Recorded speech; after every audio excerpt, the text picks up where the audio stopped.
శుభోదయం సార్. ఈరోజు తెలుగు వ్యాకరణంలోని భాషా భాగాలు చెప్పబోతున్నాము. మొదటిగా భాషా భాగాల్లోని మొదటిది నామవాచకం. నామవాచకం అంటే పేర్లను తెలిపేది. ఇక్కడ నామవాచకం. లతీష్ బాగా చదువుతాడు. ఇక్కడ ఉదాహరణగా ఇచ్చాడంట. లతీష్ బాగా చదువుతాడు అంటే ఇక్కడ లతీష్ అనేది ఒక పేరు కాబట్టి ఒక నామవాచకం కాబట్టి ఇది నామవాచకం అయింది. భాషా భాగాల్లోని రెండవది సర్వనామం. సర్వనామం అంటే నామవాచకానికి బదులుగా అంటే పేరుకు బదులుగా చెప్పేది సర్వనామం అంటారు. ఉదాహరణ అతను క్రమశిక్షణగా ఉంటాడు అంటే ఇక్కడ నామవాచకానికి బదులుగా అంటే పేరుకు బదులుగా అతను క్రమశిక్షణగా ఉంటాడు. అతను అనేది వాడారు కాబట్టి ఇది సర్వనామం అవుతుంది.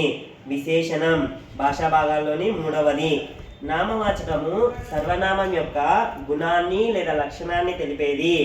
అంటే నామవాచకము సర్వనామం ఈ రెండింటి గుణాలను తెలిపేది విశేషణం అవుతాయి.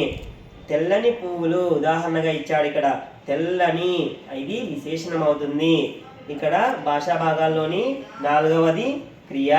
క్రియ అంటే పనులను స్థితులను తెలిపేది. పనులను అంటే పనిని తెలిపేది క్రియ అవుతుంది.